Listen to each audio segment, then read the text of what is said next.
কে এলো কে গেল তাতে কিছু যায় আসে না। নানুরের মঞ্চে দাঁড়িয়ে নাম না করে ইঙ্গিতপূর্ণ মন্তব্য কাজল শেখের। রাজ্য তৃণমূল কংগ্রেসের নির্দেশে রাজ্যের প্রতিটি ব্লকে ব্লকে চলছে বিজয়া সম্মেলনী অনুষ্ঠান।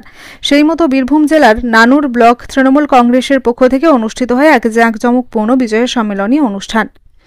অনুষ্ঠান স্থল ছিল জনসমাগমে ভরপুর। মঞ্চে একে একে স্থান গ্রহণ করেন বীরভূম জেলা পরিষদের সভাধিপতি কাজল শেখ, বোলপুর লোকসভার সাংসদ অসিত মাল, নানুরের বিধায়ক বিধানচন্দ্র মাঝি সহ একাধিক জেলা ও ব্লক তৃণমূল নেতা।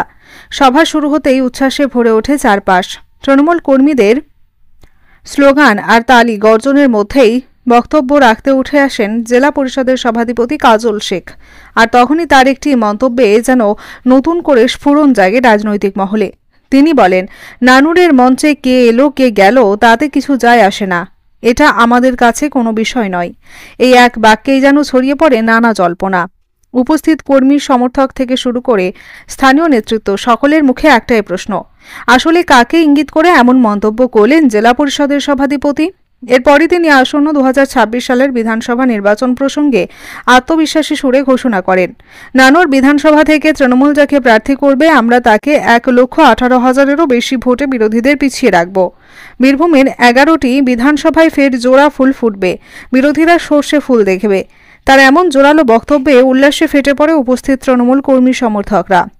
আশা করেন কোন অঞ্চলে কত ভোটে ব্যবধান জিতবো সেটা আমরা বলে দিতে পারবো, কারণ আমরা 365 মানুষের পাশে থাকি, মানুষের হয়ে কাজ করি। তো মানুষ কোন দিকে যাচ্ছে কোন পথে যাচ্ছে সেটা আমরা জানি, কারণ আমরা তৃণমূল অর্থাৎ গ্রাসরুট থেকে রাজনীতিটা করি, মানুষের সঙ্গে মিশি, মানুষের ধাত আমরা বুঝি। সেই হিসাবেই কথাটা বলেছি। আগেও বলেছিলাম 1 লক্ষ ভোটে ব্যবধানে জিতবো।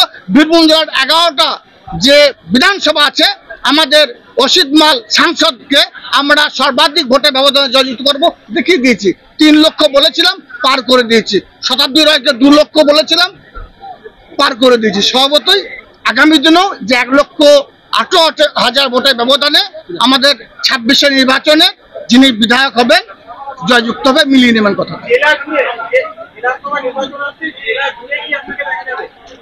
দেখুন, আমাকে রাজ্য নেতৃত্ব, আমার মানবিক মুখ্যমন্ত্রী, বাংলার মা, বাংলার বাঘিনী মাননীয় মমতা বন্দ্যোপাধ্যায় যে নির্দেশ দেবেন, যেখানে যেতে বলবেন সেখানে কাজল শেখ বুক চিতিয়ে লড়াই করবে।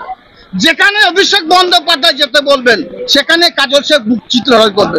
গত লোকসভা নির্বাচনে আপনাদের মনে থাকবে মাননীয় মুখ্যমন্ত্রী মাননীয় মমতা বন্দ্যোপাধ্যায় নানুর বিধানসভা, চট্টগ্রাম বিধানসভার দায়িত্ব দিয়েছিলেন এবং সারা বীরভূম জেলার সকল কোর কমিটিকে নিয়ে চলার কথা বলেছিলেন। আমি সেটাই করেছি, সেটাই ছিল আমার ডিউটি, সেটাই ছিল আমার কাজ।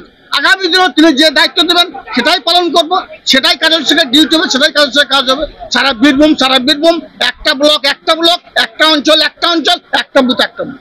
দাদা, আজকের পর থেকে, আজকে বিজয় সম্মেলনের পর থেকে নির্বাচনের ঘন্টা বেজে গেল। দেখুন, নির্বাচনের প্রচার আমরা এখন করিনি, আমাদের করার প্রয়োজন আছে বলে মনে করি না। আমরা 365 দিন মমতা বন্দ্যোপাধ্যায়, অভিষেক বন্দ্যোপাধ্যায় নির্দেশে মানুষের পাশে থাকি, মানুষের হয়ে কাজ করি। স্বভাবতই নির্বাচন নিয়ে আমাদের কোনো মাথা ব্যথা নেই। বীরভূম জেলায় অন্য কোনো ফুল নেই, বীরভূম জেলায় অন্য কোনো দল নেই। বীরভূম জেলায় বিজয় সম্মেলনীতে মানুষের পাশে কাউকে দেখতে পাবেন না। বীরভূম জেলায় অন্য কোনো দলে কোনো সভা সমিতি নেই। ভোটের বাজনা বাজবে, তারা টাকার বস্তা নিয়ে আসবে, হিন্দু মুসলমানের মধ্যে বিভেদ করতে চাইবে, লাভ হবে না। বীরভূম জেলার মানুষ রাজনৈতিক সচেতন মানুষ, বীরভূম জেলার মানুষ সুবুদ্ধি সম্পন্ন মানুষ। 2011-র প্রাককালে সারা বীরভূম জেলার মানুষ দেখেছে কিভাবে মায়েদের কোল থেকে তাদের ছেলেদেরকে টেনে নিয়ে গিয়ে সিপিএমের হারমদরা নির্মমভাবে হত্যা করেছে, দেখেছে বোনের স্মৃতির সিঁদুর কিভাবে তারা মুছে দিয়েছে, দেখেছে আমার মতো যারা ভাই ছিল তাদের ভাইদেরকে তাদের কোল থেকে টেনে নিয়ে গিয়ে চোখের সামনে নিষ্ঠুর নির্মমভাবে তারা কিভাবে হত্যা করেছে। সেই হারের মধ্যে একটা অংশ বর্তমানে বিজেপির ছত্রছায়ায় গিয়েছে, মানুষ দেখতে পাচ্ছে, লাভ হবে না। মানুষ দুহাত ভরে মমতা বন্দ্যোপাধ্যায়, অভিষেক বন্দ্যোপাধ্যায়, মমতা প্রার্থীদের আশীর্বাদ করবে। 2026 নির্বাচনে বীরভূম জেলার 11টা বিধানসভা আছে, 11টা বিধানসভাতে জোড়া ফুল ফুটবে। আপনাদের সকলকে আমন্ত্রণ জানাচ্ছি, আজকের এই বিজয় সম্মেলন থেকে আসবেন, দেখতে পাবেন শুধু জোড়া ফুল, বাক্স ওপেন করবে আর বিরোধীদের সর্ষের ফুল থেকে বাড়ি যাবে। বীরভূমের নানুর থেকে কার্তিক ভান্ডারের রিপোর্ট, জনকণ্ঠ টিভি নিউজ। আপনার জেলার নিয়মিত সংবাদ আপডেট পেতে জনকণ্ঠ টিভি নিউজের ফলো বোতামে ক্লিক করুন।